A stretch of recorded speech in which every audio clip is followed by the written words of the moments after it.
폭풍이 지나간 항구. 1963년에는 헨리 오들리와 다이애나가 비극적으로 죽은 데다가 클레멘타인의 병환까지 겹쳐 겨울은 유달리 조용했다. 다이애나의 죽음은 클레멘타인뿐만 아니라 우리들 모두에게도 고통스러운 생각과 의문을 남겨주었다. 그러나 이제 클레멘타인은 윈스턴의 쇠약함이 윈스턴 자신의 생활에 가져다 준 침체된 페이스를 훨씬 더 많이 받아들일 수 있는 것 같았다. 그리고 그의 임박한 하원에서의 은퇴가 결정되어 발표되었기 때문에 클레멘타인에게는 걱정과 근심이 사라지게 되었다. 1963년 이후로는 윈스턴은 외국에 나가지 않았다. 그렇다고 그는 전혀 활동을 하지 않은 것은 아니었다. 그는 남아있는 국회의원 재임 기간 몇 달 동안의 하원을 몇 번 방문했다. 이 해에 윈스턴과 클레멘타인은 부활절을 지내기 위해서 처음으로 차트웰에 갔다. 그리고 이틀 후인 4월 1일은 클레멘타인의 79회 생일이었기 때문에 윈스턴과 클레멘타인은 햄셀에 와서 우리들과 같이 점심 식사를 하였다. 우리들은 모페트 사촌과 호레이셔 시모어를 초대했다. 이 생일 파티야말로 즐거운 축제가 되었다. 필자가 너무나 즐거운 나머지 이것으로 아버지가 햄셀의 마지막으로 있게 될 줄은 몰랐다. 윈스턴과 클레멘타인은 다시 런던으로 돌아갔다. 그리고 런던에서 그들은 맥스 비버브루크가 죽었다는 소식을 들었다. 윈스턴은 크게 슬퍼하고 침울해졌다. 클레멘타인이 맥스 비버브루크와 화해한 후로는 클레멘타인과 맥스와의 사이는 부드러웠다.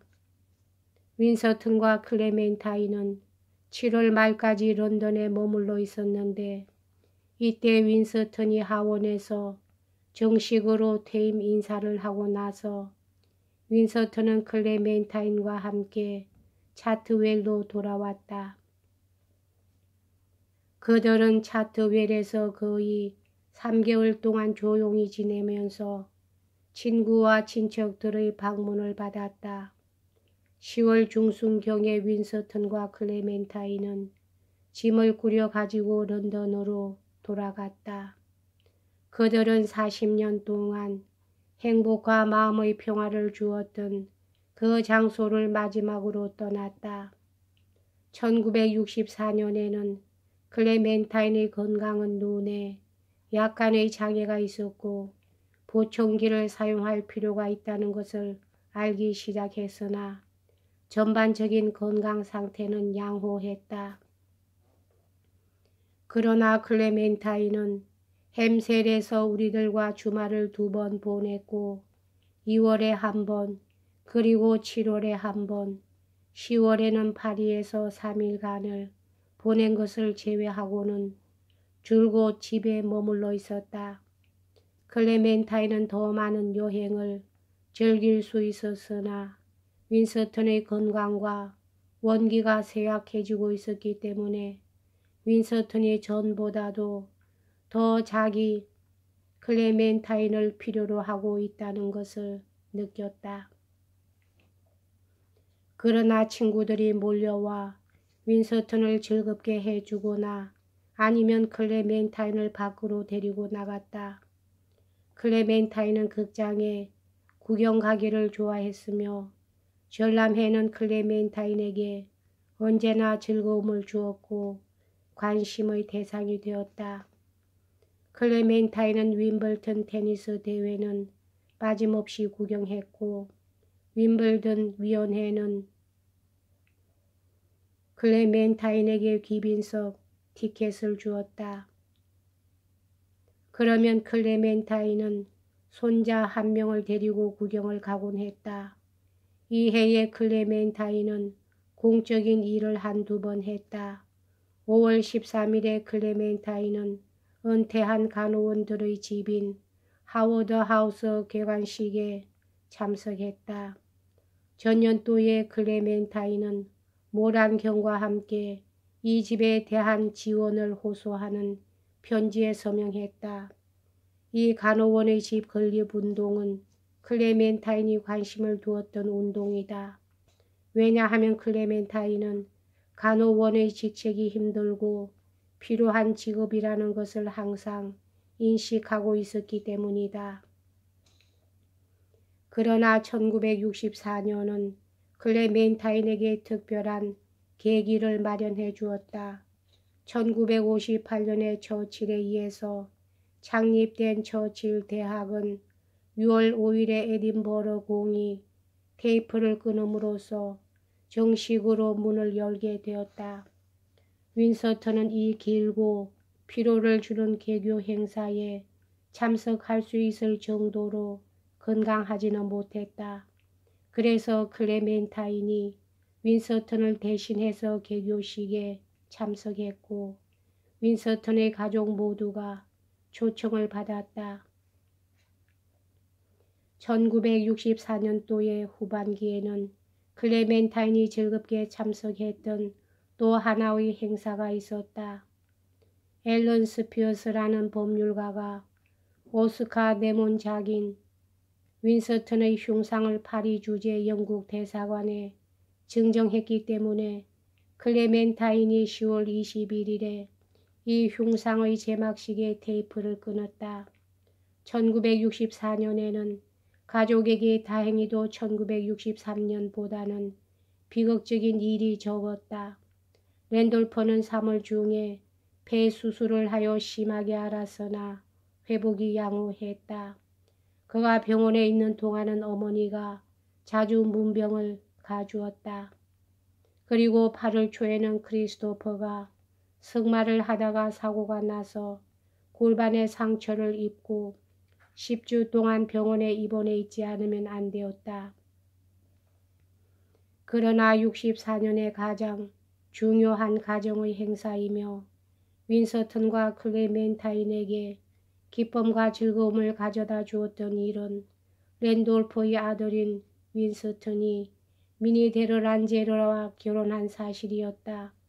윈서턴의 90회 생일에는 생일 축하 선물이 쇄도했다.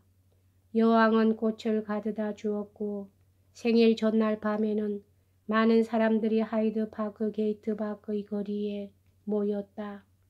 윈서턴은 신문 기자들이 사진을 찍을 수 있도록 응접실의 창문에서 그 모습을 드러냈다.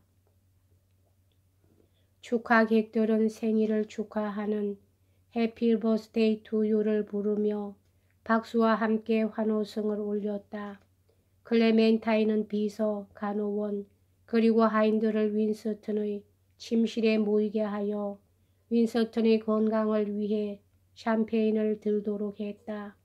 클레멘타인은 90이라는 숫자가 새겨진 금으로 된 하트 모양의 물건을 선사했다. 그것은 윈서턴의 시계줄에 걸도록 되어 있었다.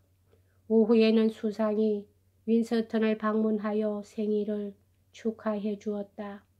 1965년 1월 11일에는 필자의 네 아이들과 필자가 부모들을 만나서 저녁 식사를 한 다음에 어머니와 함께 극장 구경을 가기로 되어 있었다. 그런데 어머니가 필자에게 전화를 걸어서 아버지의 건강이 좋지 않으며 또 한 차례의 발작이 있었다고 말해 주었다. 그 전날 모란경은 아버지를 보러 왔었다. 그러나 어머니는 우리들의 계획은 변경하지 말라고 주장했기 때문에 아이들과 필자는 계획한 대로 하이드 파크 게이트로 갔다. 필자는 아버지를 보러 갔는데 아버지는 말없이 침대에 누워 있었다. 그러나 아버지는 필자를 알아보지 못한 것 같았다. 우리들 모두는 극장 구경을 갔으나 마음은 근심으로 가득 차 있었다. 그 다음날 필자는 부모를 방문했다. 아버지는 눈을 뜨고 있었으나 아무 말도 하지 않았다. 크리스토퍼가 오후에 와서 그와 단둘이 있었다. 크리스토퍼는 윈스턴에게 말을 시켜보았다. 아버님, 샴페인 한 잔 드시겠습니까? 윈스턴은 그를 몽롱하게 바라보면서 말했다. 나는 모든 것에 아주 실정이 났네. 필자의 생각에 이 말이 그가 가족에게 마지막으로 한 논리정연한 말이었던 것 같다. 여기까지 하겠습니다.